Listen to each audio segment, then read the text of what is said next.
Imaginez, votre père est le sauveur de la France. Mais à la maison, chaque soir, il pleure au chevet de votre petite sœur handicapée. L'histoire que De Gaulle n'a jamais voulu raconter. Presque personne ne sait ce qui est arrivé aux 3 enfants du général Charles de Gaulle. Un destin tragique et des chemins de vie inattendus. Cette histoire va vous toucher profondément. Charles de Gaulle était l'une des figures les plus influentes de l'histoire française du XXe siècle. De 1940 à 1944, leader de la France libre, puis de 1959 à 1969, président de la République, il a guidé la nation à travers ses moments les plus sombres. Mais dans sa vie privée, De Gaulle a connu les moments de plus grand bonheur et de douleur la plus profonde. Dans cette vidéo, nous examinons le destin de ses 3 enfants, Philippe de Gaulle, Élisabeth de Gaulle et Anne de Gaulle. Que leur est-il arrivé et comment la vie aux côtés de l'un des hommes les plus puissants de France a-t-elle façonné leur propre chemin? Avant de vous raconter ce qui est arrivé aux enfants, n'oubliez pas de vous abonner à notre chaîne et de liker la vidéo si elle vous a plu. Bon visionnage. Philippe de Gaulle. Il est né le 28 décembre 1921 à Paris, dans une période d'après-guerre. Son père, Charles de Gaulle, était alors un jeune officier prometteur de l'armée française, pas encore la légende qu'il allait devenir. Philippe a grandi dans une famille militaire où la discipline et le sens du devoir primaient sur tout. Imaginez être le fils aîné de Charles de Gaulle. Dès son plus jeune âge, Philippe savait qu'on attendait beaucoup de lui. Son père était souvent absent en raison de sa carrière militaire, mais quand il était à la maison, de Gaulle était un père exigeant mais aimant. En 1939, lorsque la Seconde Guerre mondiale éclata, Philippe avait 18 ans. Son père refusa l'armistice avec l'Allemagne nazie et s'envola pour Londres le 17 juin 1940 pour lancer son célèbre appel du 18 juin. Ce jour-là, la vie de Philippe bascula complètement. La famille de Gaulle était en danger. Le régime de Vichy, collaborateur nazi, condamna le général à mort pour trahison. La mère de Philippe, Yvonne, et ses 2 sœurs s'enfuirent précipitamment vers Londres. Le jeune Philippe fit un choix différent, se battre. À l'automne 1940, à seulement 19 ans, il réalisa une évasion périlleuse. Il réussit à rejoindre Londres via l'Espagne et le Maroc. Il voulait rejoindre son père et combattre pour la France libre. Philippe prouva qu'il était un vrai combattant. Il rejoignit la marine et servit sur un sous-marin. En 1942 à 1943, il participa à des missions dangereuses dans l'Atlantique et en Méditerranée. Un jeune homme portant le nom de Gaulle était une cible privilégiée pour l'ennemi. Mais Philippe ne demanda jamais de traitement de faveur. Au contraire, il travailla plus dur et se montra plus courageux pour ne pas ternir le nom de son père. Après la guerre, Philippe poursuivit sa carrière militaire. En 1946, il épousa Henriette de Montalembert et eut 5 enfants. Charles de Gaulle devint ainsi grand-père et prenait grand plaisir à passer du temps avec ses petits-enfants. Philippe fut toujours perçu comme le fils du général, jamais simplement comme Philippe. Dans les années 1950 et 1960, il atteignit les grades supérieurs de la marine française. En 1969, l'année même où son père démissionna de la présidence, il fut promu amiral. La relation entre Charles de Gaulle et Philippe était complexe. Les mots du général sur son fils en disent long. Philippe est un bon marin, mais j'apprécie non pas son art de la navigation, mais son patriotisme. En 1970, lorsque Charles de Gaulle mourut, Philippe avait 49 ans. Une cérémonie simple eut lieu dans la petite église du village de Colombey-les-Deux-Églises. Philippe fut l'un des porteurs du cercueil. Après la mort de son père, Philippe se consacra à une nouvelle mission, préserver l'héritage de Charles de Gaulle. En 1971, il prit sa retraite de la marine française et commença à écrire les mémoires de son père. Il prit la présidence de la Fondation Charles de Gaulle et consacra le reste de sa vie à cette mission. Philippe de Gaulle vécut exceptionnellement longtemps. Lorsqu'il fêta son 100e anniversaire, le président français Emmanuel Macron l'appela pour le féliciter. Il était surnommé le dernier Français libre. Lorsqu'il mourut à Paris en 2024 à l'âge de 102 ans, la France perdit un héros. Philippe laissa 5 enfants et de nombreux petits-enfants. Le nom de Gaulle continue avec lui. Anne de Gaulle. Elle est née le 1er janvier 1928 dans la ville allemande de Trèves. La naissance d'Anne fut une grande joie pour la famille de Gaulle, mais cette joie fut de courte durée. Dans les premiers mois du bébé, Yvonne de Gaulle remarqua que quelque chose n'allait pas. Anne ne se développait pas comme les autres bébés. En 1928, les médecins posèrent un diagnostic encore peu connu, la trisomie 21, la condition génétique que nous connaissons aujourd'hui sous le nom de syndrome de Down. Dans les années 1920, c'était presque une condamnation à mort pour les familles.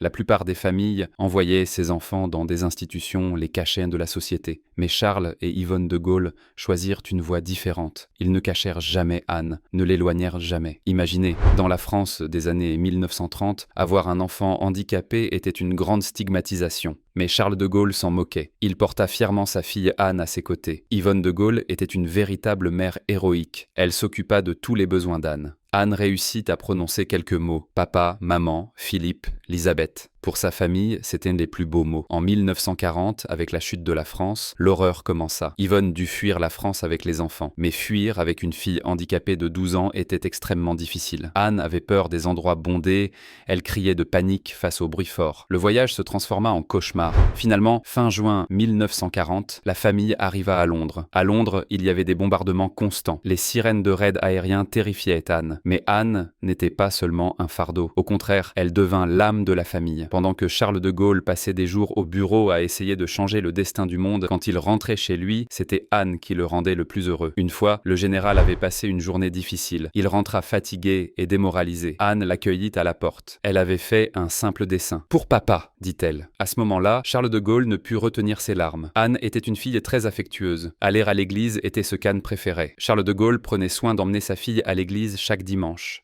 En 1945, lorsque la guerre prit fin, la famille retourna à Paris. Anne avait maintenant 17 ans. Anne aimait beaucoup la nature. Elle jouait pendant des heures avec les fleurs dans le jardin. Son père s'asseyait avec elle dans le jardin, fumait, regardait sa fille. Ces moments étaient inestimables pour de Gaulle. En 1947, la santé d'Anne commença à se détériorer. Il était courant que les enfants atteints du syndrome de Down aient des problèmes cardiaques. Le cœur d'Anne commença à s'affaiblir. Au début de 1948, Anne s'affaiblit progressivement, mais elle souriait encore. « Ne soyez pas triste, je vais aller au paradis », disait-elle avec innocence. Le 6 février 1948, samedi matin. Anne était très faible, sa famille était autour d'elle. Charles, Yvonne, Philippe, Elisabeth. Charles tenait la main de sa fille. Yvonne chantait doucement « Ave Maria », le cantique préféré d'Anne. Vers 10h30, Anne rendit son dernier souffle. Elle n'avait que 20 ans. À ce moment-là, Charles de Gaulle s'effondra. L'homme le plus fort que l'histoire ait connu n'était soudainement qu'un père qui souffrait. Maintenant, elle est comme les autres. Elle ne souffrira plus, dit-il d'une voix brisée. Les funérailles d'Anne eurent lieu le 8 février à Colombey-les-Deux-Églises. Charles de Gaulle assista aux funérailles debout, mais il était brisé à l'intérieur. Quelques jours plus tard, il écrivit à un ami « La vie sans Anne semble dénuée de sens. Elle était notre lumière. » Peu après la mort d'Anne, Charles et Yvonne de Gaulle créèrent une fondation appelée la Fondation Anne de Gaulle.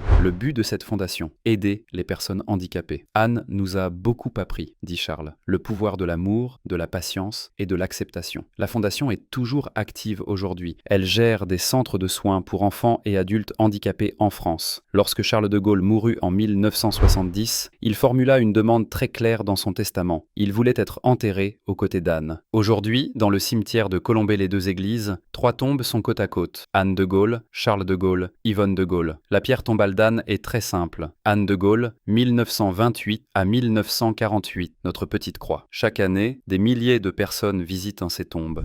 Elisabeth de Gaulle. Née le 15 mai 1924, Elisabeth était l'enfant du milieu de la famille de Gaulle. Elle ne choisit pas la voie militaire comme son frère Philippe, ni ne vécut un destin tragique comme sa sœur Anne. Elisabeth était calme et discrète, la membre la moins connue de la famille. Depuis son enfance, c'était une fille silencieuse et introvertie. Comme sa mère Yvonne de Gaulle, Elisabeth préférait rester loin des projecteurs. En 1940, lorsque sa famille s'enfuit à Londres, Elisabeth avait 16 ans. Pendant que Philippe combattait au front, Elisabeth et sa petite sœur Anne vécurent à la maison, sous les bombardements constants. Vivant à Londres, Elisabeth travailla comme bénévole à la Croix-Rouge française. Elle aida les soldats blessés. Ce service silencieux reflétait parfaitement son caractère. Un jour, Elisabeth rencontra un jeune soldat français grièvement blessé. Il s'appelait Alain de Boissieu et servait comme colonel dans les forces françaises libres. Un lien se créa entre eux. En 1946, peu après la fin de la guerre, Elisabeth de Gaulle et Alain de Boissieu se marièrent. Ce mariage rendit Charles de Gaulle très heureux. Charles de Gaulle n'appela jamais son gendre Alain. Il l'appelait toujours Boissieu, en signe de respect militaire. Elisabeth et Alain eurent 3 enfants. De Gaulle aimait passer du temps avec ses petits-enfants. Elisabeth ne monta jamais sur la scène politique. Même lorsque son père était président, elle resta en retrait. C'était un choix délibéré. Elisabeth suivit le chemin de sa mère, protéger la famille, soutenir son mari, mais ne jamais être sous les projecteurs. Mais ce silence ne signifiait pas une vie ennuyeuse. Elisabeth participe à des œuvres caritatives, notamment pour des organisations liées aux enfants handicapés. Cet intérêt particulier n'était pas un hasard. C'était ainsi qu'elle perpétuait la mémoire de sa petite sœur Anne. En 1970, lorsque Charles de Gaulle mourut, Elisabeth fut dévastée, mais elle cacha ses larmes. Aux funérailles, elle soutint sa mère Yvonne. En 1982,